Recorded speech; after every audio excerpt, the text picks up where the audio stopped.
All right. I rewatched part two of the video, part one and part two. I've rewatched them both a couple of times, and I realized that I wasn't specific about battlefields for All Stars qualification. I wasn't specific why that's not going to work out for you guys. Like, for example, if you put, your top 20 people that want to participate and can participate in your time slot, if you put those all in the same battlefield, I just said it wouldn't work. It's not going to go well, or whatever exact verbiage that I used. But the reason for that is I wanted to make a third video to explain that. The reason why I said that is I have seen what competition we've been matched up against over the last couple of months, because we've had a couple of high powered people join us, right? Like Wrighton joined us, he's 4 or 5 billion power. Then Jade joined us, he's 6 billion power. And then we have Digital Dan combined with Nameless goes into the battlefields. That's another 5 or 6 billion power, right? So I've noticed a step up in competition every time we've just added 4 or 5 billion power. We were in this real sweet spot right between like Wrighton and Jade joining, where we go to the battlefields and would be matched up to a bunch of K35s through K39s. This was when I qualified for All Stars. So when I qualified for All Stars Major League in the previous continent, under the conditions of the previous continent, like you guys should have seen how it went for a phase of All Stars before you did an Alliance Combine.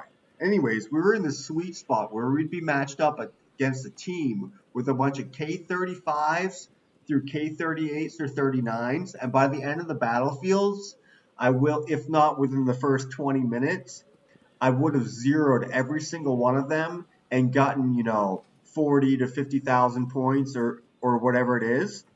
Um, I don't think it shows the date. I don't think it shows the date on the Triumphal Arch, but we can see what my highest scores ever are here, right?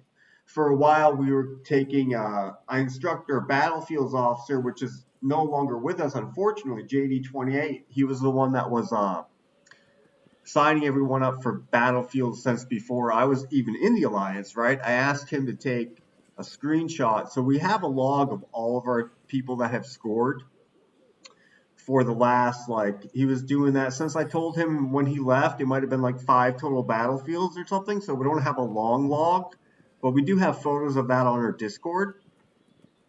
um but yeah, so Jade joins, and the competition got a little stiffer.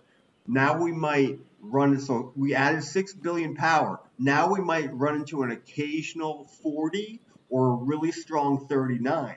Well, now that we have Digital Dan, now that we gained another 5 billion power after that, we started running into strong 40s. Like our last one that we were in, it had two like relatively strong 40s and a 39. Like people that I'm not able to by myself get a positive power exchange, nor in rally, because in battlefields their subsidy generals don't die, so you can attack with them over and over again, unlike SVS. Well, my attacking with my subsidy generals performs better than rallying with any of my guys. So that's why it's going to be an issue. That's why I said, with confidence, it's going to be an issue when you stick. I mean, if you throw in, I don't know what time slot you're doing, or how many of your guys even want to do battlefields or are interested in that. But this is a pay to win PvP competitive game.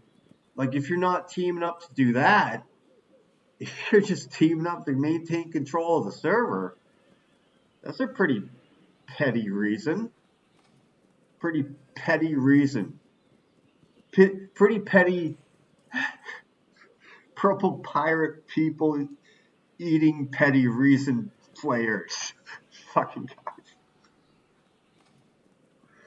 So yeah, if you guys go from using, any of all of your players, all your accounts, all they've ever seen is a Battlefields matchup where your combined team's total power is like 15 billion, and then you go into a Battlefields where your combined team power is like 30 billion, and you've got like a K-42 and a 41 and like 339s and a 4, and a 40, you guys are going to get absolutely fucking wrecked.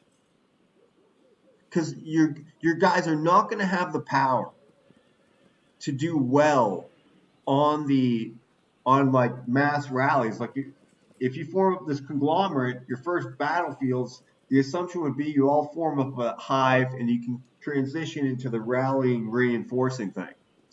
But if you can't get any positive power exchanges with any of the rallies, and you have to rely on the people attacking you, well, then you're still going to be occupying buildings for life.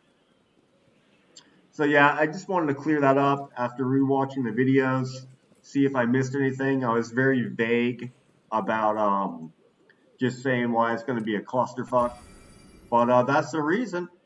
I mean, oh, another thing I wanted to say in the last video was if I was any of those players or any of you guys in TDR or AOW or T&D, I wouldn't leave immediately. I'd be like, okay, let's give it some time, see how it goes, do some battlefields or whatever.